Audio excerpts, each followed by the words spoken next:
Welcome back. As Israel expands its ground operation in Gaza over the weekend in Las Vegas, Republican presidential candidates declared their support for Israel.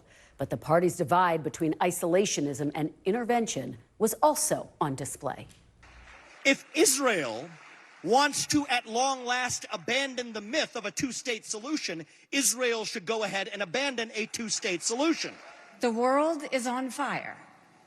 But here in America, we're acting like it's September 10th, when we were blind to the world's dangers. We need to remember what it felt like on September 12th. America has to get this right. I believe it's closer than ever to World War III, and I will stop World War III. You will not have World War III. On Friday, hundreds of protesters filled Grand Central Station in New York, calling for a ceasefire in the war. And on Saturday, protesters marched across the Brooklyn Bridge, the latest in a string of protests.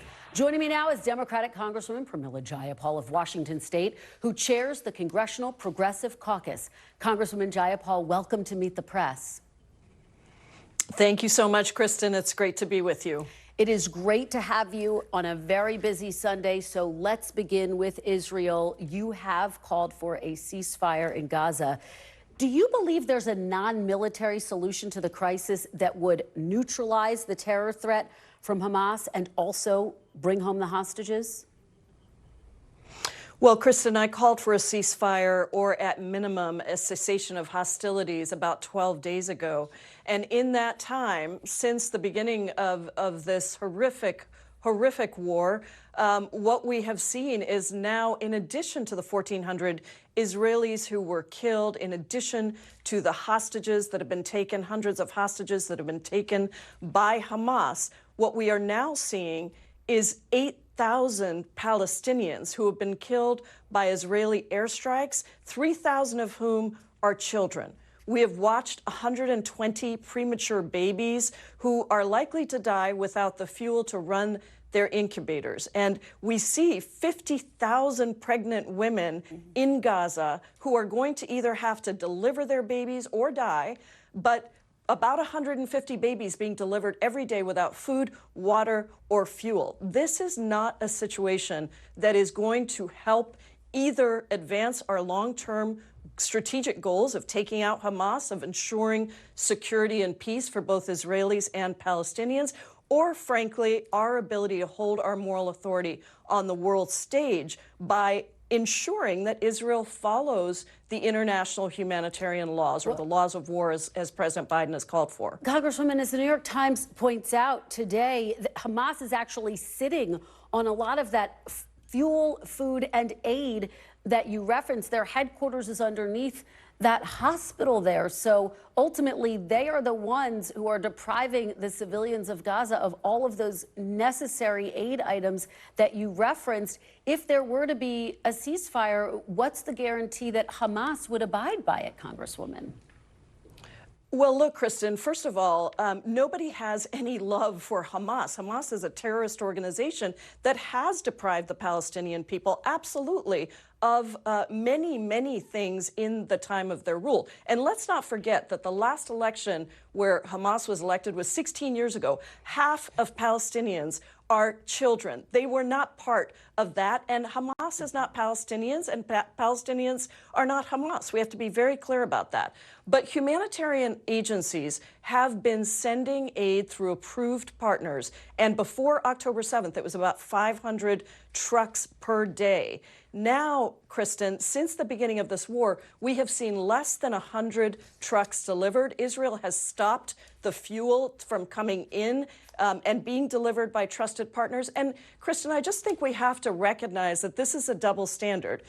The United States rightly called out Russia for its siege of Ukraine, rightly called out the attacks on the power infrastructure, the refusal to provide food and water and fuel to the Ukrainians. And we have to recognize that our credibility and our authority on the moral stage is greatly diminished if we do not also call out this siege that Israel is launching on Gaza as violations of international law. We are losing credibility, and frankly, we're being isolated in the rest of the world. Let me ask you about what some of your fellow Democrats are saying. Senator John Fetterman, a fellow progressive, said, quote, "Now is not the time to talk about a ceasefire." He added, quote, "Hamas does not want peace. They want to destroy Israel. We can talk about a ceasefire after Hamas is neutralized." Going back to that original question, how do you neutralize Hamas? What's your response to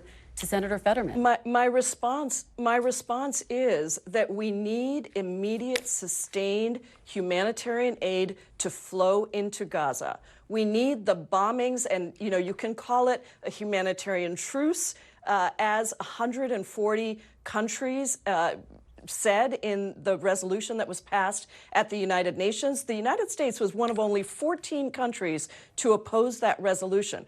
Call it a humanitarian truce. Use that time to make sure we get the hostages out, both American hostages and Israeli hostages. Let's not forget, Kristen, that we also have 500 U.S. citizens plus their families who were told to go to southern Gaza because they were not safe in northern Gaza. That was the part that was going to be bombed. They are now at the Rafah crossing, and all these days later, 3 weeks later, they are still there. The United States has a responsibility to de-escalate the situation. We see the escalation on the northern border with Hezbollah, and I think this is the moment for us to de-escalate, to call for a cessation of hostilities, and to allow humanitarian aid through and the negotiators to work to get the hostages released. Let me ask you about some of your comments. You have characterized Israel as a, quote, racist state.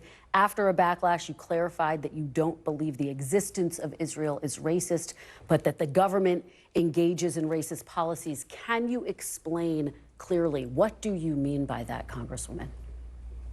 Well, Kristen, I clarified this right away, not after a backlash. Within 12 hours of making the statement, I clarified that what I meant is that the existence of Israel is absolutely legitimate, and I think the world has come to see it as legitimate. However, there are racists within the Netanyahu government, and there are racist policies that Israel has been carrying out.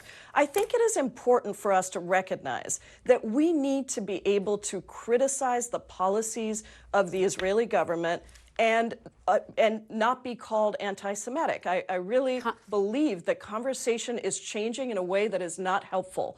And let me say this too, that at the end of the day, the president and the United States is absolutely responsible, because we also have been the largest military backer of aid to Israel. We need to be able to question where U.S. taxpayer dollars are going and what accountability the United States has in ensuring, for example, that when the president calls for Israel to adhere to the international laws of war, that they actually are doing that. Otherwise, we are complicit in a way that almost no other country in the world is. Congresswoman, let me ask you about some developments surrounding President Biden this week. One, we spoke to leaders in Michigan who said they were concerned that he is losing support among Arab and Palestinian citizens there because of his full-throated support in Israel. That also came against the backdrop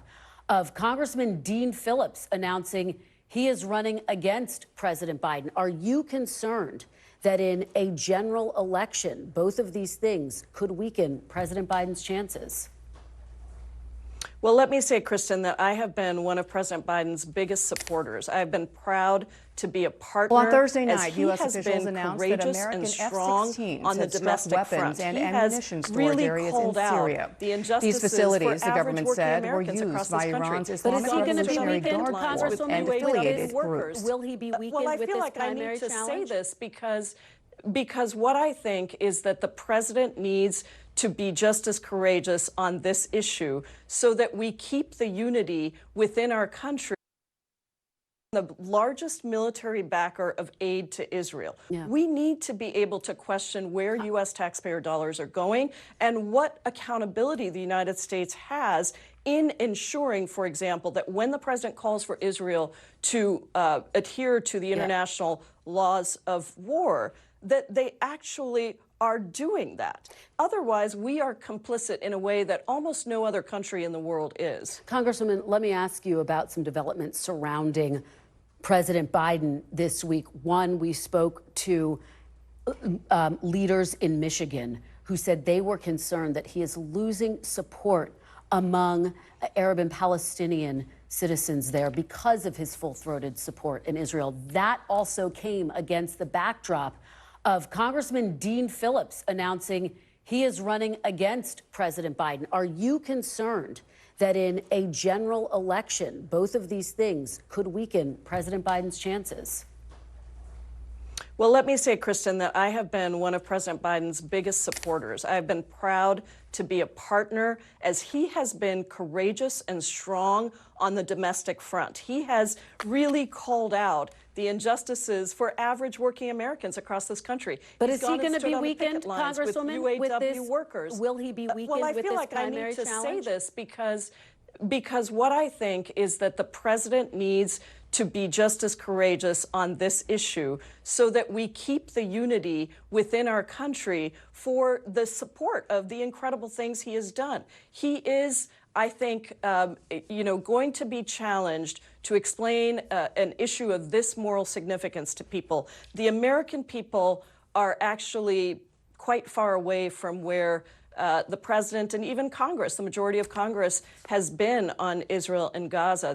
They support the right for Israel to defend itself, to exist, but they do not support a war crime exchanged for another war crime. And I think the president has to be careful about that. And I would call him, because I know him well, I've had breakfast with him, I've had the honor of working with him, I would call him to bring us to a higher place, to let the American people, to really call to the American people on a moral issue of this nature. And then I think we can go forward and talk about the incredible things that he has done. But I am certainly concerned about his approach to this. And listen, my colleague Dean Phillips, everyone's got the right to run, but I'm sorry, I have no idea what he is running on that is different from what President Biden is running on. He took the same bold stances that President Biden has taken in this country on domestic issues, and I really don't see what he's doing. That's not the point for me. The point is, I want President Biden to be the next president, and he needs to call us to a higher moral place. All right. Congresswoman Jayapal, thank you so much. Really appreciate it.